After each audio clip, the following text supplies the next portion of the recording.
আসসালামু আলাইকুম বন্ধুরা, আমি শাহরিয়া। আজকে আমি আপনাদের সাথে শেয়ার করব 2025 সালে এসে আমার সুজুকি জিক্সার বাইকটি কেমন পারফরমেন্স দিচ্ছে। আমি এই বাইকটা চালাচ্ছি প্রায় 7 বছর। এই 7 বছরে আমি এই বাইকটির কি ভালো দিক এবং কি খারাপ দিক লক্ষ্য করেছি সেটা আপনাদের মাঝে তুলে ধরবো। তাহলে চলুন ভিডিওটি শুরু করা যাক। আমার এই বাইকটি হচ্ছে সুজুকি জিক্সার 155 সিসির একটি বাইক। এটি 2017 মডেল। আমি ক্রয় করছিলাম 2018 সালে। বাইকটি আমার নিজের মনের মতো করে স্টিকার করিয়ে নিয়েছি। আর এই বাইকটির ডিজিটাল মিটার দেখতে পাচ্ছেন। আমার বাইকটি সর্বমোট চলেছে 47,385 কিলোমিটার।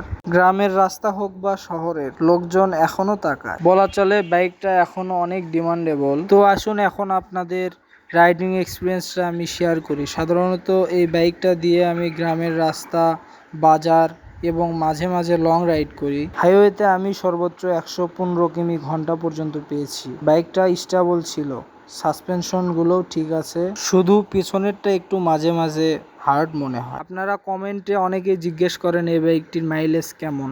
আমি সিটি রাইডে প্রায় 30 থেকে 35 কিলোমিটার পেয়েছি পার লিটার। আর হাইওয়েতে রাইড করলে 40 থেকে 45 কিলোমিটার পর্যন্ত পাই। প্রতি 1000 কিমিতে ইঞ্জিন অয়েল চেঞ্জ করি। মেইনটেনেন্স খরচ খুব একটা বেশি হয় না। তো আসুন এই বাইকটির ভালো দিক এবং খারাপ দিকটি সংক্ষেপে তুলে ধরা যায়। ভালো দিক হলো বাইকটা দেখতে অনেক স্টাইলিশ, রাইডিং এক্সপিরিয়েন্স অনেক ভালো, ব্রেকিং আর ব্যালেন্স দারুণ। আর খারাপ দিক হলো শুরুতে একটু কম টর্ক ফিল হয়, পেছনের সাসপেনশন মাঝে মধ্যে হার্ড লাগে। 25 সালে এসেও নিঃসন্দেহে বলা যায় সুজুকি জিক্সার এখনো দারুণ একটা বাইক। দীর্ঘ 7 বছর পরও বাইকটি আমার কাছে অনেক ভালো পারফর্ম করতেছে। দীর্ঘ এই 7 বছরে আমার বাইকটির কি পার্টস চেঞ্জ করতে হয়েছে তা আমি একটা বিস্তারিত আকারে পরবর্তী ভিডিওতে তুলে ধরবো। ভিডিওটি ভালো লাগলে অবশ্যই একটা লাইক দেবেন। আর যারা নতুন অবশ্যই চ্যানেলটি সাবস্ক্রাইব করে যাবেন, পাশে থাকা বেল আইকনটি বাজিয়ে দেবেন। আজকের মতো এই পর্যন্তই। সবাই ভালো থাকবেন, সুস্থ থাকবেন। দেখা হবে পরবর্তী কোনো একটা ভিডিওতে। খোদা হাফেজ।